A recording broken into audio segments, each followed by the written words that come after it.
क्या दूध चढ़ाना जरूरी है शंकर पर?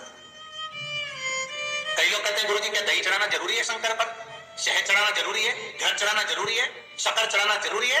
शिव महापुराण की कथा कहती है 5 चीजें शंकर भगवान पर चढ़ती है। दूध अर्थात घर में लक्ष्मी की वृद्धि करता है, इसलिए चढ़ाया जाता है। दही शंकर भगवान पर इसलिए चढ़ाते हैं क्योंकि यह परिवार को जोड़ता है। जिसके परिवार में क्लेश ज्यादा होता है, जिसके परिवार में आपस में तकरार ज्यादा होता है, उसको दही जोड़ता है। शहद घर में चिड़चिड़ प्रवृत्ति को समाप्त करता है। घी रोग को समाप्त करता है। शक्कर मिष्ठान घर में यदि लक्ष्मी आकर जा रही हो तो मिष्ठान समर्पित किया जाता है। इसलिए पंचामृत स्नान का भाव शिव महापुराण कहते हैं। पंचामृत स्नान भगवान, इसलिए 5 चीजें शंकर को समर्पित हैं।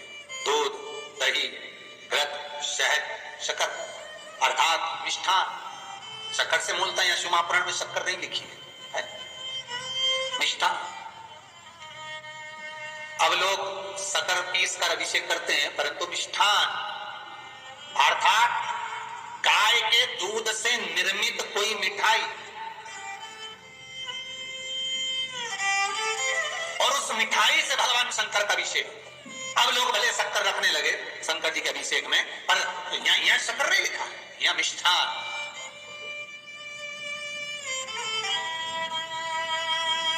हमारे यहाँ सहज भाषा में कहते थे उसको खंड अर्थात मीठा। शिव महापुराण की कथा कहती है दर्पण इतना बड़ा ले लो, बंदर वाला अगर दर्पण वाली नहीं तो इतना बड़ा दर्पण लो, हनुमान जी के मंदिर में जाकर, क्योंकि हनुमान शंकर का ही अवतार है।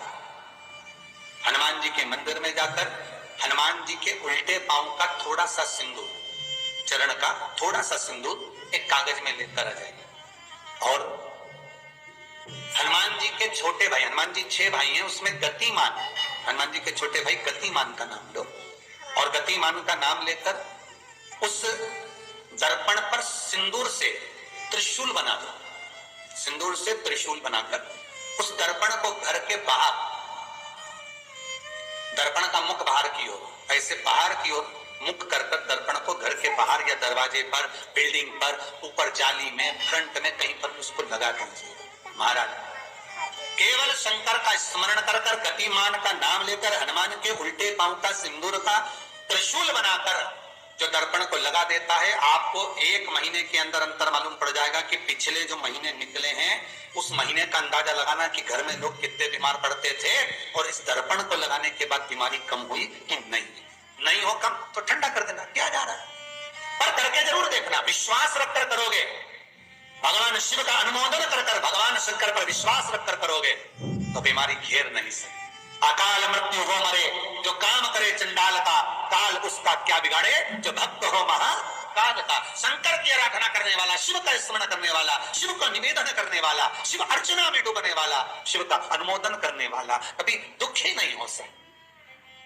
तो शिव महापुराण की कथा कहती है शंकर को जितना जल प्रिय नहीं, शंकर को जितना बेल प्रिय नहीं, शंकर को जितना समी प्रिय नहीं, शंकर को जितना दूध दही प्रिय नहीं, शंकर को अगर कुछ प्रिय है तो सत्य प्रिय है। सत्यम शिवम सुंदर। इसीलिए हमारे यहाँ शास्त्र कहता है ब्रह्मा जी केतकी के फूल को लेकर आए, उसने झूठ बोला। ब्रह्मा जी गाय को लेकर आए, शंकर भगवान के सम्मुख में झूठ बोला। ब्रह्मा स्वयं झूठ बोले तो सिर कटा, कर्मनाशा नदी प्रकट हुई। और शिव महापुराण की कथा कहती है शंकर को सत्य प्रिय है, अगर झूठ बोला है। इसीलिए शिव महापुराण का स्पष्टीकरण किया जाए, वर्णन किया जाए तो पहले के समय में अदालत नहीं होती थी, पहले के समय में पंचायत नहीं हो सकती थी, पहले के समय में कोई सभाएं नहीं होती थी, पहले के समय में कोई निर्णायक मंडल नहीं होता था, पहले के समय में केवल एक निर्णय होता था। गांव के लोग ले जाकर शंकर के मंदिर में खड़ा कर देते थे और कहते थे उठा गंगा जली, और कहते तूने ऐसा नहीं किया। गंगा जली उठाकर कह दे कि तूने ऐसा नहीं करा। क्यों गंगा जली उड़वाते थे? क्योंकि लोगों ने शिव महापुराण सुन रखी थी। शिव महापुराण में श्री वेद व्यास जी वर्णन करते हैं कि शंकर के मंदिर में, शंकर के ओतले पर, शंकर के मंदिर के अंदर, शिव की चौखट पर, शंकर के अनुमोदन में, शिव महापुराण के अंतर्गत शंकर के अनुमोदन में, शिव मंदिर में, शिव चौखट पर अगर कोई भूल से भी झूठ बोल देता है तो उसकी जिंदगी नरक जैसी निकलती है महाराज। इसलिए कहते तो उठा गंगा जल और कहते तुम्हें ऐसा नहीं उठा बोल दे। आपके भी जीवन में अगर किसी को कष्ट है, फिर निवेदन करूंगा, मंदिर में अगरबत्ती भले मत लगाओ, मंदिर में दीप भले मत जलाओ, मंदिर में पेड़ा भले मत चढ़ाओ। अगर आपके मोहल्ले में, आपके पड़ोस में, आपके परिवार में, आपके नजदीक में अगर कोई दुखी है, कष्ट में है, उसको यदि प्रेम की वाणी भी बोल ली है, एक रोटी भी प्रेम की खिला दी, किसी के चेहरे पर इस्माइल ला दी, तो मंदिर में दिया जलाने के बराबर है। ऐसा मंदिर में दीप जलाने के लिए। सब्सक्राइब करें हमारा चैनल। बेलपत्र भगवान माता पार्वती के अश्रु से है, रुद्राक्ष भगवान शंकर के अश्रु से है, शमी पत्र उमा और महेश्वर भगवान शंकर के विग्रह के सुख से जो जल प्रकट हुआ है, उस जल से शमी की उत्पत्ति है महाराज। दोनों के मिलन से, दोनों के मिलन से। सब्सक्राइब करें। जैसे एक मुखी से लेकर 14 मुखी तक रुद्राक्ष होते हैं। आपको पहले भी कथा में कहा, एक मुखी से लेकर 14 मुखी तक रुद्राक्ष होते हैं। सभी रुद्राक्ष का अपना अपना एक मंत्र होता है, अपनी अपनी एक साधना होती है जिसके अनुसार रुद्राक्ष काम करता है। एक मुखी रुद्राक्ष लक्ष्मी की वृद्धि के लिए होता है। कभी मौका मिले तो एक मुखी रुद्राक्ष का दर्शन करना।